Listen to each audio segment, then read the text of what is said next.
landed him near an inner Earth city. He says there's a city inside the Earth.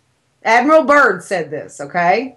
He said there's a city inside the Earth that these aliens took control of his plane, landed him near a city on the inside of the Earth, that the aliens told him that they consider themselves guardians of the planet and that they don't approve of nuclear weapons. He had a diary. He went to the White House and he told them about what happened to him, and they told him to keep his mouth shut and to never repeat it to another living soul. That's what they told him. Now, his diary was published in the 1990s, and he said that he had found a more advanced world than ours, where people had flying machines, and they helped him to get back out again.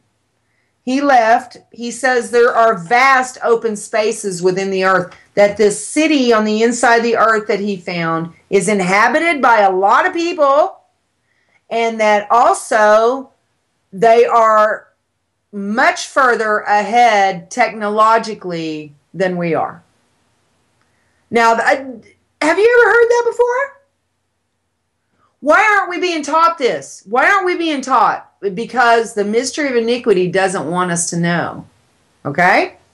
Now, you had aliens involved in the situation with the Third Reich and Hitler as well, is the way it turns out. Now, see, in 1936, 3 years before World War II, there was a UFO crash. And evidently, the Germans recovered the technology and alien bodies.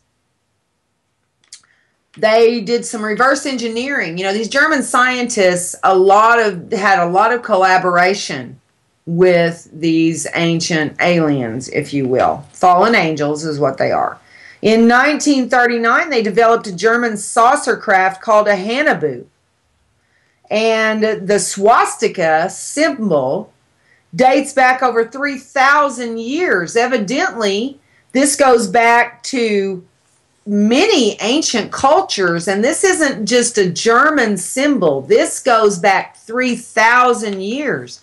And, I'm thinking it has something, it's a symbol that has something to do with these fallen angels. Because there's also a base on the moon that is shaped like a swastika.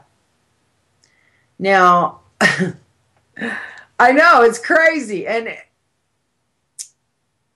evidently, this moon base is inhabited by humans who have collaborated with these fallen angels. There's a whole lot of these German criminals who escaped persecution. They just up and disappeared.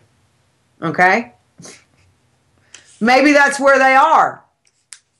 Because people don't just disappear. They go somewhere. Okay?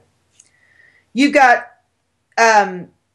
they definitely had extraterrestrial connections with the weapons that they were building at the time. And these German scientists were brilliant. I mean, and in a lot of ways, many people believe that these German scientists were extraterrestrials. They look like men.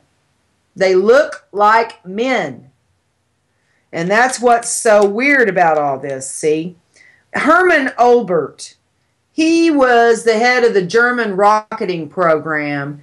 He said, these are his words, he said, "We were helped by people from other worlds." That's his word. Okay? Operation Paperclip was where the German scientists were brought to the USA and their crimes were expunged. One of these geniuses, German geniuses, was named Werner von Braun. Now, you know what clicked in my mind when I heard that? Do you remember Back to the Future, the trilogy? Doc Brown said that when his family came to the USA, they were the Von Brauns. And their name was changed to Brown. And what did Doc Brown work on? Time travel. Turns out Werner von Braun was involved in time travel technology. Well, it's really weird too, because if you'll look at the movie Apollo 13, you're going to see all of these scientists who got Tom Hanks and these other actors ready in this movie. These guys, these NASA specialists in Apollo 13 were Germans. Remember when Tom Hanks was saying, "Oh, Gundewent, I wonder where Gundewent." He was talking about this German guy's name. These were Germans who were collaborating with the United States for the Apollo program. And it seems like anywhere these fallen angels get involved with a particular human government, that what happens is they produce great evil. Great evil. So we saw the evil of Hitler, and then the Allies, the United States, evidently, instead of executing these guys, brought them to the United States and gave them a job with NASA and said, "Get us to the moon."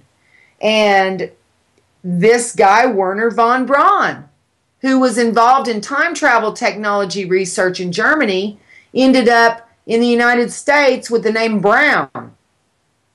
And it's odd. You'll pick up all these different little... It's weird how they'll put these details in these movies, isn't it? But if you can put all of these puzzle pieces together, you can figure out what's going on here. Now, the devil does not have the ability to time travel.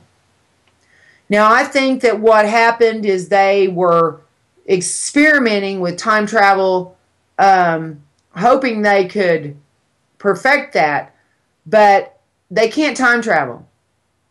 The devil cannot time travel, okay? And I'll tell you how I know that. Because if the devil could time travel, the very first thing he'd do is go back and not crucify the risen Savior. Now, if he could time travel, that's what he'd go and do. That was his defeat. So, since he has not gone back to change that, we know that he can't go back and change anything. If he could, that's exactly what he would do. That's exactly what he would change. So, it's getting really interesting, ladies and gentlemen, and I can't believe our time is already over. Oh, I have so much to share with you. I might have to do a nutshell tonight, but my husband's home, so we'll just have to see if he'll allow me to do that. But guys, God bless you. Thank you so much for tuning in today. Thank you to Chad Thomas for appearing on this show today. Thank you to all of you in the chat room who are so faithful to come and hang out with me. God bless you. I didn't get to hang out with you much today in the chat room, but we'll make up for it again tomorrow. And I love you guys. God bless you, and we'll see you here, there, or in the air. Tune in tomorrow. Bye, guys.